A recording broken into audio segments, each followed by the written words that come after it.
Good evening to all of you. मेरा नाम है अखिलेश और आपका स्वागत है आपके अपने चैनल जिसका नाम है द रीजनेबल कमेंट्री। आज से हम लोग आपके एग्जाम में आने वाले कुछ महत्वपूर्ण क्वेश्चन को हम लोग देखेंगे जो आपको देखने में भी अच्छे लगेंगे और इसके पूरे चांसेस है जो आपके एग्जाम में बन सकते हैं। कुछ ऐसे क्वेश्चन होंगे जो पिछले एग्जाम में आ चुके हैं जो अच्छे क्वेश्चन हैं, और कुछ ऐसे क्वेश्चन हम लोग लेंगे जो आपके एग्जाम में आपको देखने के लिए मिल सकते हैं। तो इसी से रिलेटेड आज हम लोग देखेंगे पहला क्वेश्चन, जो कि काफी अच्छा क्वेश्चन है और एग्जाम का आया हुआ क्वेश्चन है, ध्यान रखिएगा। देखिए कहा जा रहा है ये आपके पास एक आयताकार मैदान है जिसका विकर्ण उसकी छोटी भुजा से 60 मीटर अधिक है। यदि बड़ी भुजा छोटी भुजा से 30 मीटर अधिक है। देखिए एक वर्ड प्रॉब्लम है और इसमें दो चीजें बताई गई है, एक छोटी भुजा के बारे में है, छोटी भुजा का रिलेशन बड़ी भुजा के साथ कुछ है और विकर्ण के साथ, तो उसको देखिए जरा ध्यान से। छोटी भुजा हमने सपोज इसको मान लिया x। अब देखिए क्या कहा गया है, उसका विकर्ण छोटी भुजा से 60 मीटर अधिक है। आपको पता है लंबाई चौड़ाई और ये हो गया आपका विकर्ण हो गया, ठीक है। तो इसमें जो क्वेश्चन में जो कहा गया है कि छोटी भुजा उसके विकर्ण उसकी छोटी भुजा से 60 मीटर अधिक है। विकर्ण तो यही है और छोटी भुजा हमने कहा है x को, तो विकर्ण जो है छोटी भुजा से 60 मीटर अधिक है, तो x प्लस 60 हमने कर दिया, ठीक है। इसी तरीके से आगे कहा गया है कि बड़ी भुजा छोटी भुजा से 30 मीटर अधिक है।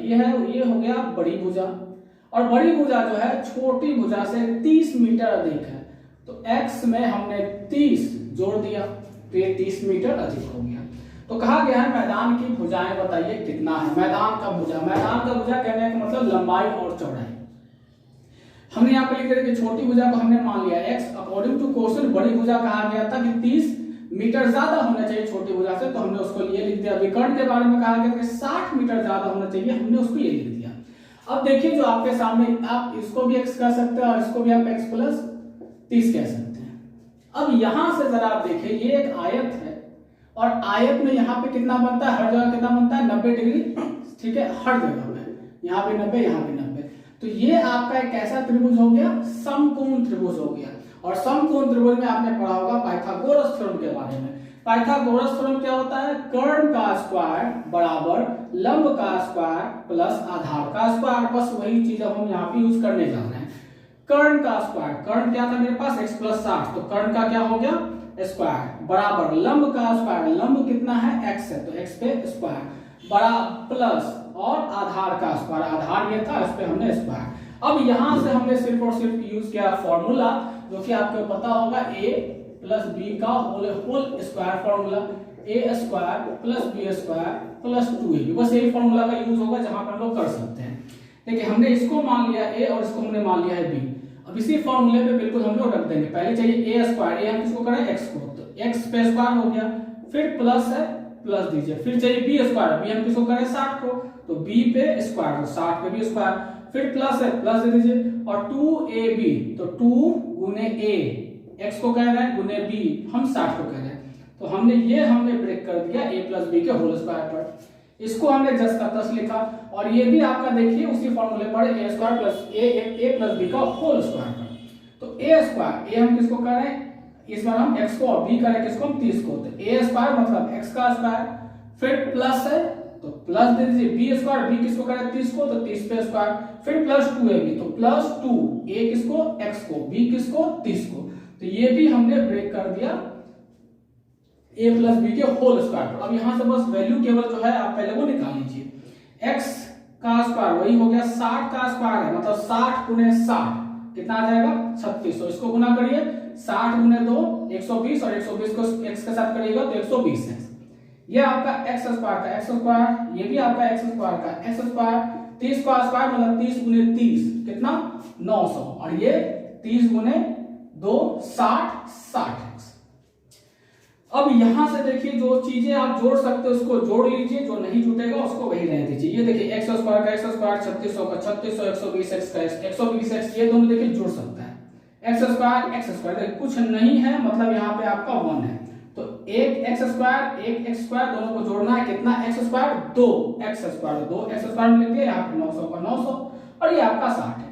अब देखिए सारा डाटा को हम एक साथ रखेंगे इक्वल के एक तरफ। हमने क्या किया है, ये जैसा था उसको वैसा ही रह दिया, और इसको हम बारी बारी से इक्वल के दूसरी तरफ हम लोग फेंक रहे हैं।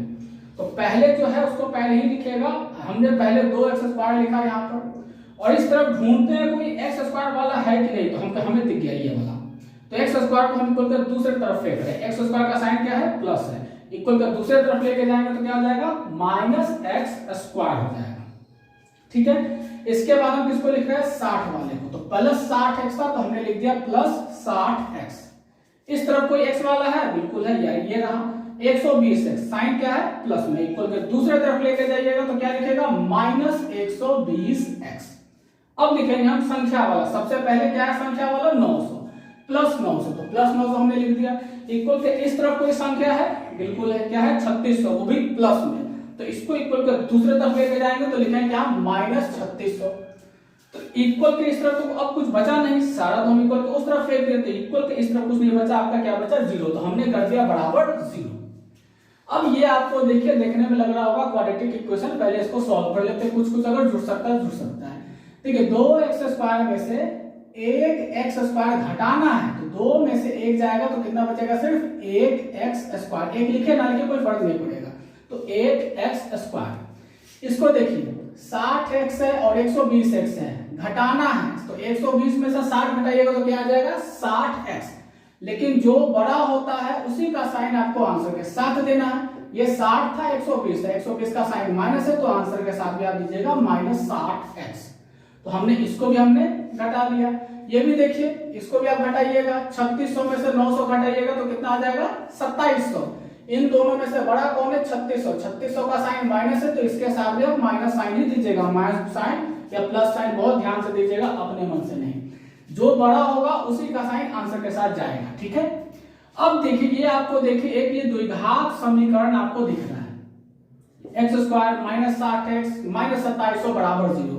आपको x चाहिए तो द्विघात समीकरण के लिए आपको पता होगा कि हम ये अंक, ये जो संख्या होता है और जो x² के साथ जो संख्या होता है उसको हम गुना करते हैं, तो 1 को 2700 के साथ गुना करेंगे 2700। अब इस 2700 को आप इस तरीके से आप ब्रेक करिए, आपको ब्रेक करना है ताकि कितना आ जाए, 60x, वो भी माइनस में।